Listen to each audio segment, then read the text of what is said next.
Hello, hello. Good evening. Hello, everybody. How are you? It's been a while since I did a video, so I thought, okay lah, tonight, why don't I just do one? Okay, let's get the angle right.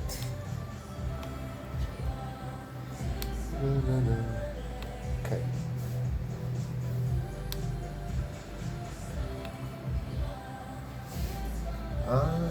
Okay. So I've got this new tripod that's supposed to see. Okay, I'm excited about that. Okay, guys, how are you? It's been a while. Thanks for supporting the channel. So I realized that.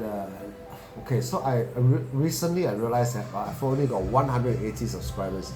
Okay, I do not know how to monetize on the YouTube thingy, but I genuinely enjoy doing videos.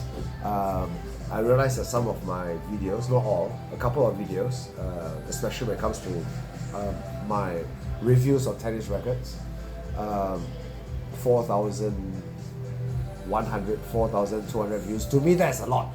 So thanks a lot. I realize a lot of you guys watching are from the States. I have completely no idea why. But in Malaysia, I'm in Kuala Lumpur, I'm in Malaysia. Hi guys, if you do not know me, my name is Melvin. Just a commoner. Nobody basically, but it's just somebody that's very passionate about tennis.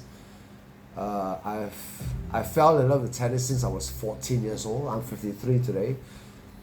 I'm not sure how many of you guys watching are of the old age group. That's myself. But anywho's, my passion is tennis. It's always been tennis.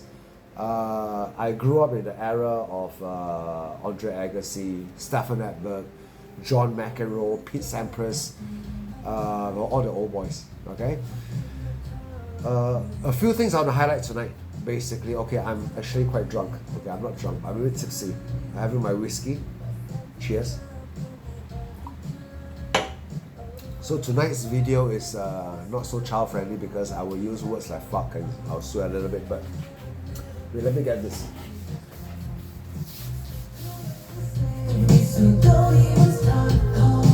Sorry, my bad. There's just some music in the background. Yeah, so a few things I want to talk about tonight. Well, like I said, it's always been my channel has always been very raw, no double take, no script. But this time around, I've actually written something.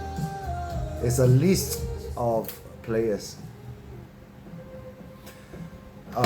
First thing I want to get straight down to is about the serve.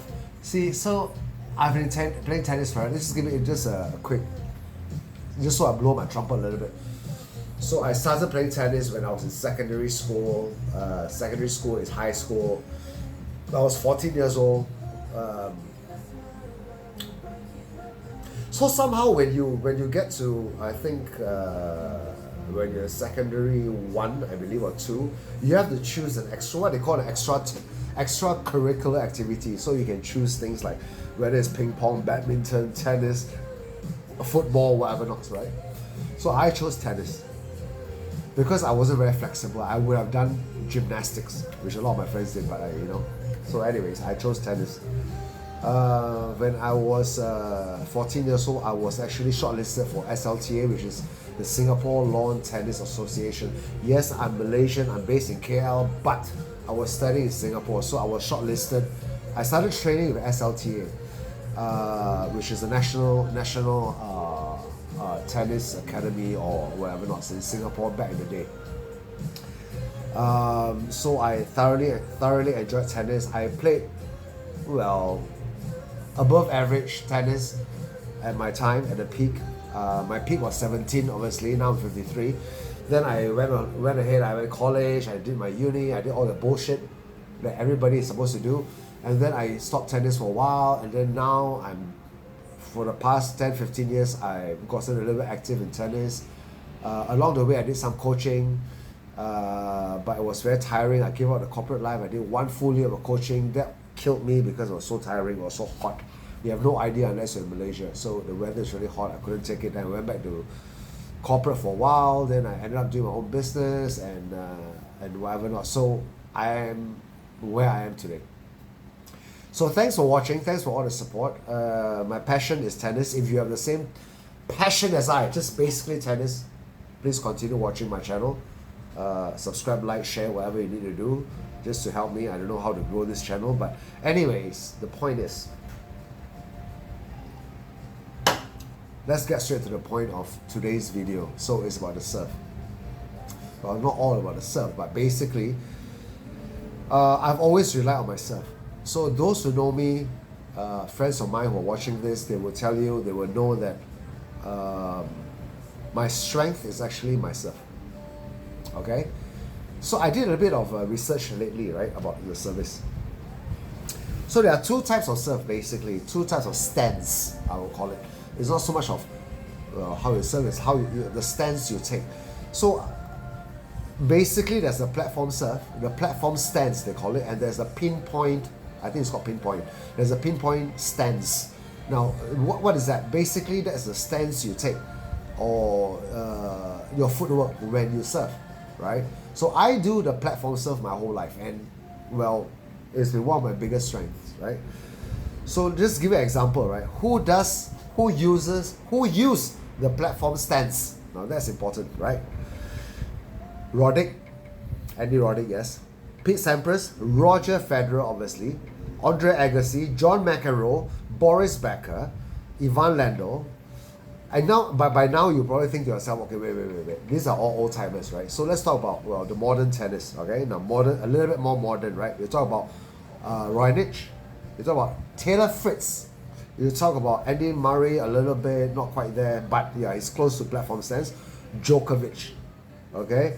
So, old timers again, Taylor Dent, Dimitrov, okay? Tiafoe, Francis Tiafoe, and Holger Rune. Okay, now these are the people. I have to list them down because although my channel is all about no script, but I was just watching slow mo and just watching YouTube and whatever else. About how these people serve, the stance they take. Now, what is a platform stance and what is a pinpoint stance? Let me show you now. Okay. So basically, a platform stance is whereby you have both your feet. Okay, sorry, I'm at sandals, I'm not wearing my shoes. But basically, a platform stance is when you take your backswing, you lean back, and your feet, both your feet, are in the same position. Okay. Now, a pinpoint stance is whereby when you do your ball toss, you move your legs into one position before you. Okay. You have to forgive me because, like I said, I'm a little bit tipsy tonight. So there's a pinpoint where the platform stance, both your legs together, you bend and then you serve. Pinpoint is when you bend, you step together and then you serve. So you get the gist. So if you don't understand, I will not go into details. Just go watch YouTube, watch all the ATP players and how they serve, their stance. That's what I'm talking about. So what I'm trying to tell you is that the last few years I was thinking to myself, wait, am I doing it wrong? Then I realized that no, some of the best servers in the world in ATP, they use the platform stance. Now, why is it popular and why do they use the platform stance? Well, like I do. Do you use the platform stance? That's the question, right? Okay, so the platform stance has less body movements. Now, when you do the platform stance, basically look at this, my finger. You bend, you serve. All right. Now, when you do the pinpoint stance, you bend, you move your legs together, then you serve. So basically, it's got a little bit more body movement, right? Leg movement. So there's all this kinetic energy and how the power from your serve, from your strokes, all comes from the ground up through your legs and whatever not, right? So this is what all the coaches in the world will tell you. That's what everybody will tell you, which, well, there's a little bit of truth in it. Anyways, so the question of the day is that what stance do you have?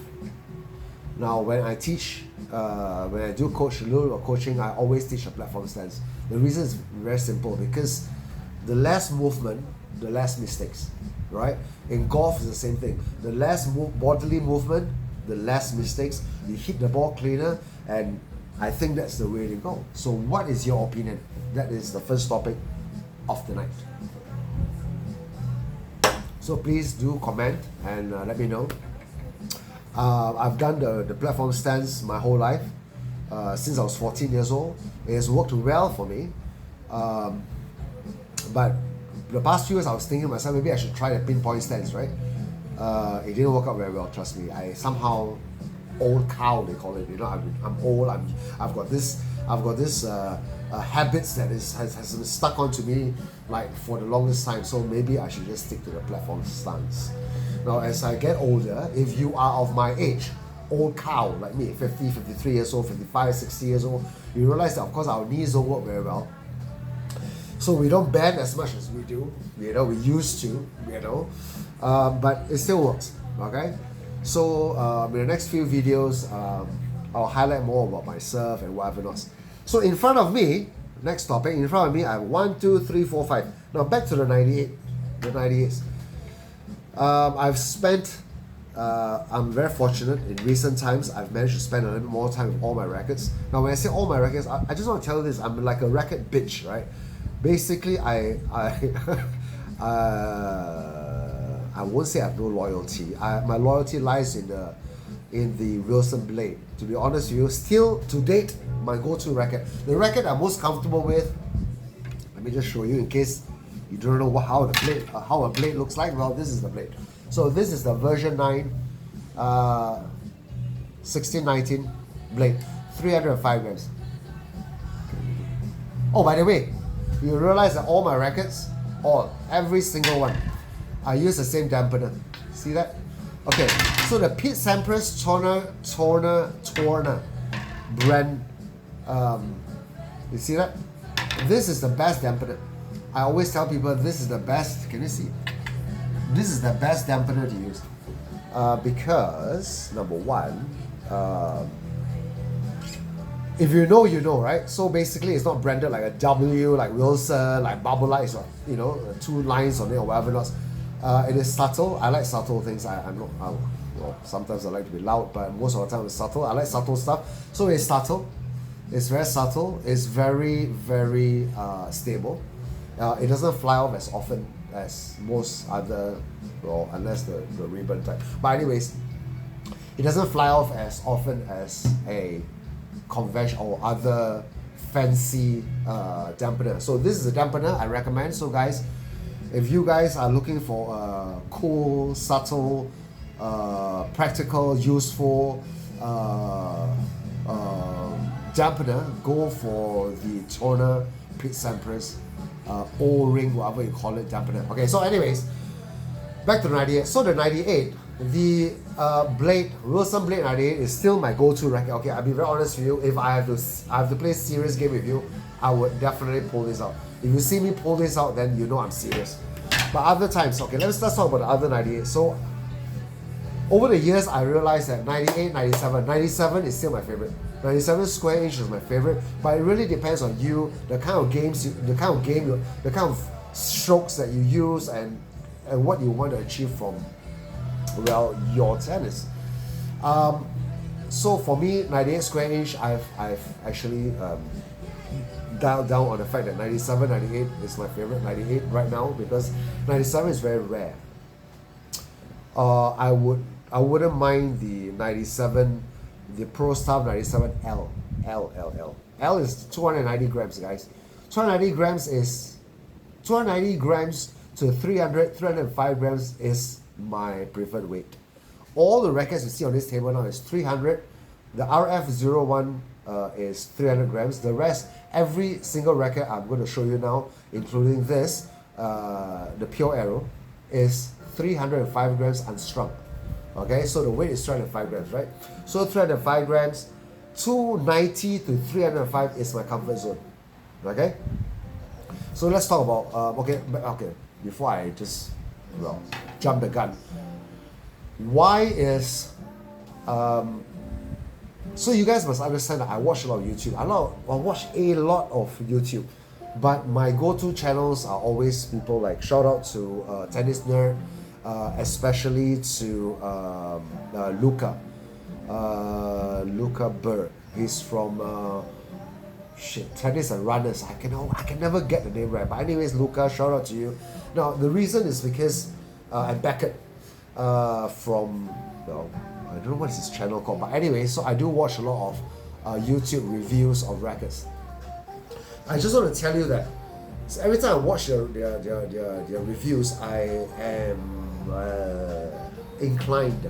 I'm inclined to go try it out because I'm not sure whether they are telling the truth. Like, are you sure? Really? Are you serious? So I will go out there and I will spend my money. I will buy, well, the rackets they review and try it out for myself. Now, maybe you will start asking, you're questioning yourself now, Melvin, what kind of player are you? Are you a good player? I tell you what kind of player. I am actually advanced, but maybe not very advanced. Well, I say I'm very passionate about tennis. I'm definitely above intermediate. So if you are at my level, well, let's say my level or my low level of tennis, you understand where I'm coming from. So I'm always in search of a racket. I always tell myself I want a racket that's easy to use, that is friendlier, that's got power, But but when you get on the court, when you use for example, an E-Zone 100, a Yonex E-Zone 100, you get the ball back and you're having, well, the balls are alright, but you don't get the kick. And when you try to go for the shot, it goes everywhere. So technically, I'm always looking for a racket that gives me that oomph, that the adrenaline when I want it. And that once in a while, whoa, right? That went over, that was pretty good. So that is always the blade. So the blade has always been the all-rounder racket. Like, I can pretty much do everything. I serve well with this racket. I do a beautiful, whenever I intend to anyways, beautiful single backhand. I'm a single-handed backhand player, but I'm very old school. So the blade. So for any one of you guys who wants an all-rounder, like, you can't go wrong, like, okay, boring may be the word, but okay, anyways, it's too extreme. But if you're going for all-rounder 98 square inch racket that's got a little bit of power, but it's got enough power, it's got accuracy. Blade, the Wilson V9. A lot of people will tell you go for the V4, V5, V3, V6, whatever not. The old school, the older blades. Now, I agree with them to a certain extent, right? Now, they are good, but I think you need a little bit more skill to handle those older versions of the Wilson blade. This is a racket perfected. Okay, I dare say it. Okay, so guys, if you don't agree, please do comment. Okay, so now the Pure Aero. Now the Pure Aero is my last 98 racket I took in. I will tell you this much about this racket. I don't care how hard you serve, or how hard and how fast, how powerful your strokes are. When it comes at me, this racket, this Pure Aero 98, will soak it all up. I love this racket when I receive big serves. Big, when I say big, I mean big, right? Huge first serves. No matter how hard the ball comes at me, this racket soaks it all up and gives it all back. So this is the amazing thing and the true fact about the Pure Aero 98. Okay, so through the air, I'll tell you now, it's a little bit, it's not as, it's a little bit clunky. That could be the word you use. So it's a bit clunky. It's not as fast. So I'm always into rackets that are what I would like to term as headlight, so that I can, that it cuts through the air faster, because I'm slow, I'm old, right? So I want something that goes a little bit faster. So later on, I'll tell you that besides the blade is really fast. It cuts through the air, it's head fast.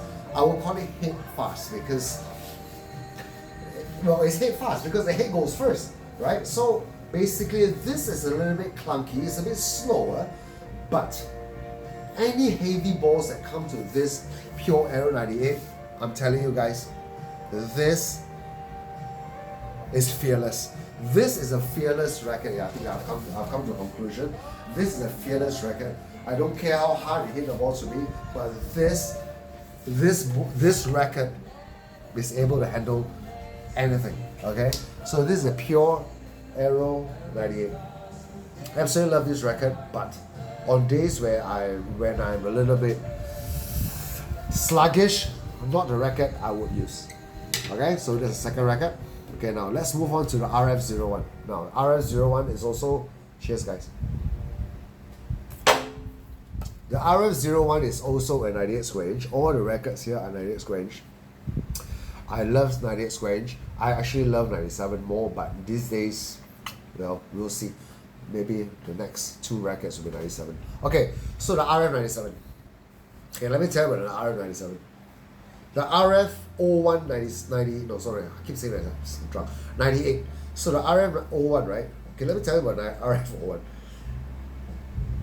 The sweet spot is ridiculously small. That is the truth. All the reviews I've seen online, I have to agree. The sweet spot is minute. It's ridiculously small. So this racket, the day when you brought your A game, when you bring your A game, this racket is a racket to go for. Now, besides the blade, this is the second fastest through the air. Now, when I say that means it cuts the air. So the hit, I feel it's very hit-like.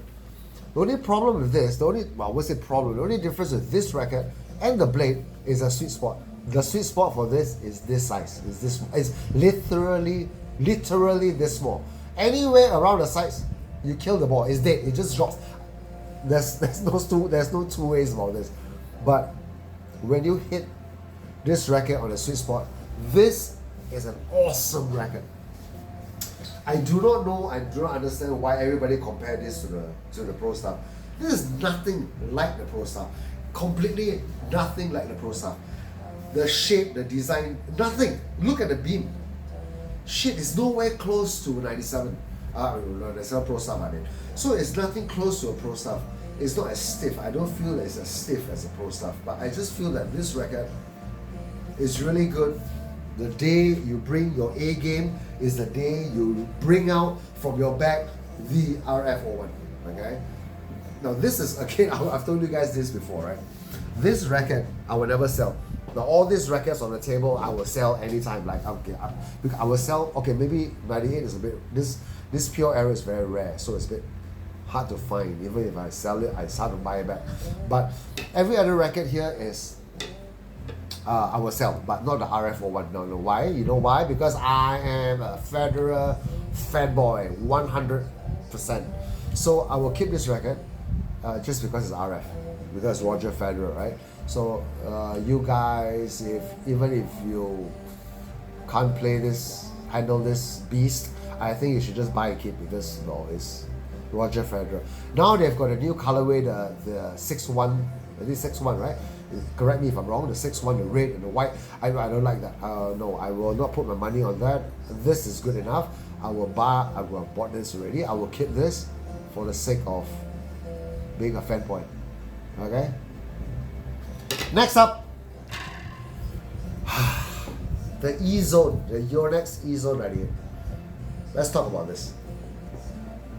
You know, before I forget, the grip size, I don't know if you guys, I don't know if you, okay, I'm sure some of you watching this owns this racket and have used this racket. Do you realize the grip size is bigger? So I use all L2 or 4 1/4 inches, right? Or L2. But somehow with the overgrip, I always feel that it's somehow chunkier. It's chunkier than, can you tell? I'm not sure if you can tell, but let's show you. It's somehow chunkier. I have no idea why. So I think I've used a thinner overgrip. Okay, the E-Zone 98 is my favorite lazy ass racket now. Cheers.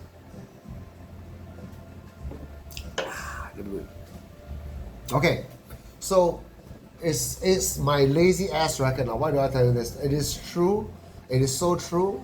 What Luca Berg, well, shout out to Luca, said is true. This is one racket that I'm telling you, on if it's too early in the morning, I've not fully woken up, if it's on a hot day where I just feel like fuck, I'll just go hit a few shots.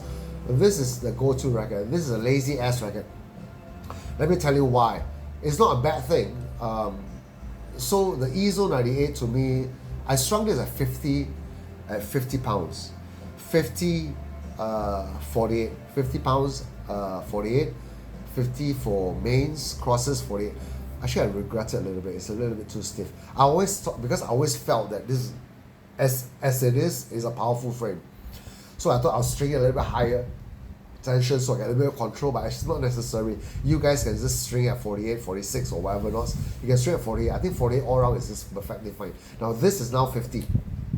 It's one drop to 48 by now, I suppose. But anyways, so this racket, lazy ass racket, meaning you can just swing at the ball, it will just go. This racket is like a no-brainer for you guys who just want a racket that you can play anytime, anywhere, anyhow, anywho. This is genuinely the racket you should go for. Now I don't know much about the 100. I've tried the 100, which is the not the blue colorway, which is, I think it's the same era, but it's the E-Zone 100. I think it's good. It's fun. You put the ball back. But this, you can get a little bit aggressive, you get a little bit more aggressive, go for a shots, go for a... This is a very, very good racket. This is my go-to racket on days where I just want to like feed some balls, just go for a little bit of workout, just to sweat a little bit. This is a go-to racket. However, this racket, if you are semi-Western, it's more of a winch, it's true. So what Lucas says is true. This is more of a windshield sort of a racket. Now, what does that mean? So basically, if you have more of an instant grip, you know, you'll just swing through a ball this way, right? So this is more of a, you know, more of a windshield. It is true. I do not know whether it's because of the head shape. I think maybe it's because of the head shape. So it's a bit different. So this racket, it's a very easy going, easy using, lazy ass sort of racket. Buy this, get this if you just want a racket that is easy to use. Within like 2.5 minutes, you are accustomed to it. Nothing much to change except maybe you want to so the windshield, whatever style, more of a semi-Western grip sort of thing. Then go for this racket because you cannot go wrong. This is a cannot go wrong racket, guys. Cannot go wrong. Okay, have this in your bag anytime, anywhere. Highly recommended. And I love the color. Okay, last but not the least of the 98s that I've got, guys, ladies and gentlemen, is the Technifiber T-Fight 305S. Okay. Again, if you're in Malaysia, but most of you are not, but in Malaysia, this is a very rare racket. Like you hardly see anybody using this. Now the reason is marketing and branding, right? First and foremost, I don't think people like Danny Medvedev and people like Swiatek are the best ambassadors for this racket. Like for example, I think they have fans. Of course they have fans. Everybody's got fans, right? But they may not have such a big, spectrum of fans. Hence, maybe that's the reason why people do not seek out this racket as much, and not as popular. But I'm telling you, of all my rackets, this is the most beautiful. I absolutely love the whole colorway, the design, the gloss, absolutely fantastic. I have not spent enough time, again, I'm sorry guys, I did tell you in my last video that I would spend more time with this racket, which, I will. But let me tell you about the grip, it's quite funny. This grip is very small. So I used the Technifiber over grip which came with the racket. When I bought the racket, they gave me some free, like they give me 3 of this. These grips are really, really good. Now when I tell you really, really good, what I'm trying to tell you is that it's really thin. So if you buy an L2 and you're L2 or L3, L4, whatever grip size, I think this will suit you well because it doesn't increase, it will increase like 0.2 mm or whatever else of the actual size. So, but this is funny because somehow it's an L2, but maybe it's a shape. Like people have always complained about the shape, how it's not beveled or it's overly beveled, whatever the grip size. But I don't understand that. But anyways, so the point is, I think I need to change to a slightly bigger grip. Okay, so slightly like a Wilson over grip and whatever. So this, I have a problem with the grip size. It feels very small. No, okay, this racket, okay, let me tell you about this racket. This racket is absolutely fun. It is such a fun racket. Now the most fun about this racket is the sound. The sound when you hit the sweet spot of this racket. Oh, I can't even begin to explain to you the sound this racket produces when it hits the sweet spot. The sweet spot is not great. It's not like huge, but when you hit the sweet spot, when you hit a perfect shot, the sound it produces. Number one for sound, this 305S is number one. This is a great racket. I'm trying to play more with it. The service, and the volley for this racket, second to none. Super amazing, right, guys? So it depends. If you're a serve and volleyer, I think if you are a serve and volleyer like Stefan Edberg and we're today, and whatever else, and so this is a racket to go for, right? Okay, let me tell you about sound. The second best sounding racket is actually the RF one. Let's talk about sound. Let's move on to sound. The RF01 has an amazing boom. The bang and the boom you get out of the RF01 and the T5. These are the two best sounding rackets I have. Okay, I'm telling you guys now. If you have not experienced this, go and play test this racket. Call me if you're in KL. You can play test my rackets at Sash, which is Jalan Ipoh. Guys, call me, text me, whatever. Let's do it.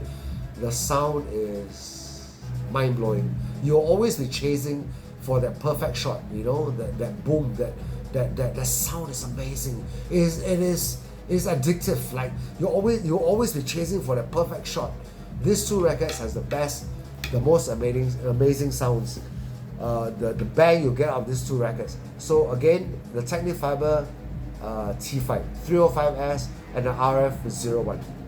Amazing. Like you'll always be chasing for the sound.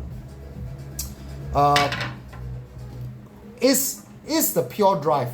Pure Drive. Is the Pure Aero 98 overrated? Yes and no. Overrated, well, because people like Holger Rune, people like Alcaraz, they're all using this racket. You feel that's amazing. Is it overrated? Maybe a little. Depends if you are as good as them. But generally they're very good rackets. It's a very good racket. I actually like it. I just find it a bit sluggish. It's not as headlight as I want it to be, so I play less with it. But the Blade 98, you cannot go wrong, guys. So depends on what you want. I do not know what I've achieved tonight with this video, to be very honest with you guys, but I just thought that it's been a while since I did a video, so I hope you enjoyed this video. Basically about all the 98s I've got. All these 5 98 rackets I've got are the top. They're amongst the top 10 to the top 5 in the world. Like right now in 2025, these are the rackets. If you're thinking of 98 square inches, these are the rackets that you have to consider, or you should consider, and you should try out. These rackets are all intermediate to advanced level, which is my next closing topic. What is a beginner? What is an intermediate? And what is an advanced player? So let me explain this. You don't have to Google this. Do not have to Google that. I just tell you, a beginner is a beginner. So basically, you just started tennis. That is a beginner. Intermediate players are a player that can do basically all of the strokes. Everything from slice backhand to the top spin backhand, whether it's double, single, forehand top spin, flat shots, volley, overheads, drive volley, serve, first serve, second. Those are what you call, well, intermediate players. Advanced players are basically players that can do, well, a level up, 2 level up from an intermediate player. So basically you know all the strokes, but you play a little bit better. So these rackets are all for intermediate to advanced players. Of all these 5 rackets I've got here, 1, 2, 3, 4, 5, all these 5 98 square inch rackets that I've got here, I can safely tell you that 98 is probably the only one that is an all-rounder, that basically anybody can play with this. But all the other rackets, I think you need to be a better intermediate player, advanced players to handle them for a few valid reasons. Before I go off, before I end this video, it's been 34 minutes. Okay, before I end this video, let me tell you a little bit of regret that I have one regret. About 4 years ago, 3-4 years ago, I walked into one. I walked into one of the stringing shops, one of the pro shops, and I tried this particular string on the blade. There's the blade, but it wasn't this blade. It was version 8. And I thought to myself, I hit my balls pretty flat. I'm not much of a modern topspin, windshield sort of a player. I'm more of a flat hitter, right? So I always thought to myself, since I'm a flat hitter, maybe I should add a bit of spin. So I started trying out rough strings, hexagon shaped or shaped strings. So I discovered Signum Pro. Okay, because I've got so many rackets, at the back of the rackets, I actually try to note down, like, as you can see, like how many pounds, mains and crosses I do for each racket that I string. So anyways, so that I don't forget. A few years ago, I was younger, obviously, and yeah, I thought I knew shit. But anyway, so I went for the Signum Pro. I bought a reel, but I'm regretting because these strings are a little bit too hard for me.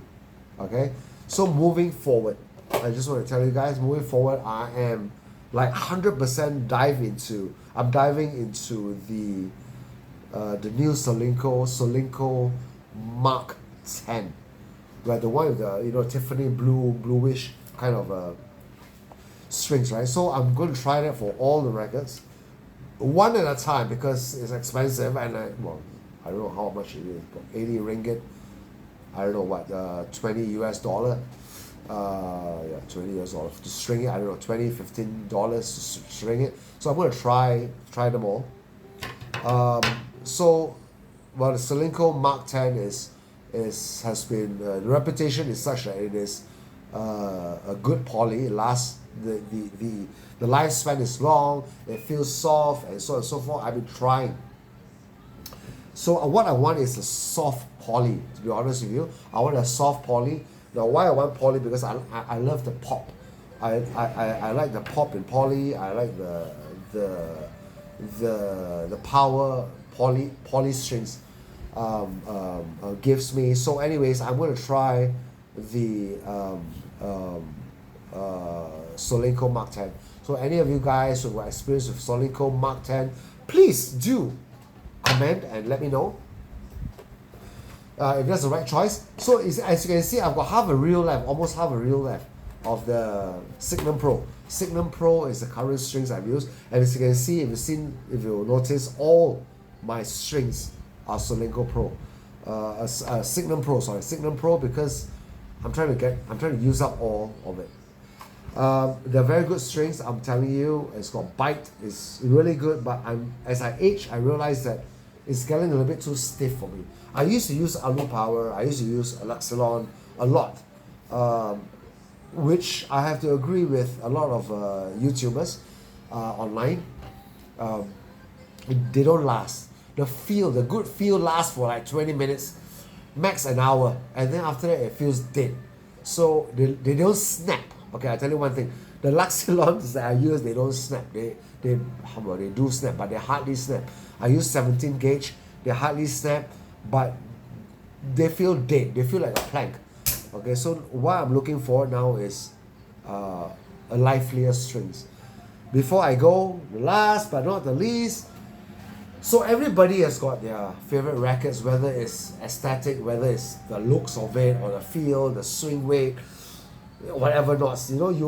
Whether you're a beginner, you are intermediate, but do not give up on the current rackets you've got. What I'm trying to tell you is that try to change the string tension, the type of strings that you use. It may, I'm not saying that it will, but it may change your way of your game, your feel, your passion, your love for the racket that you're currently using. So yeah, guys, thank you very much. I'm very sleepy, I'm quite drunk. I will finish. I will go to bed right after this. So good night, thank you very much for watching, and please do keep supporting the channel. I don't know how else to grow this channel, but anyways, the point is, thanks for watching. Thanks for all the support. I want to say a big thank you. I'm very, very happy that people are actually watching this channel. I don't know why, but anyways, thanks very much, and good night. Bye.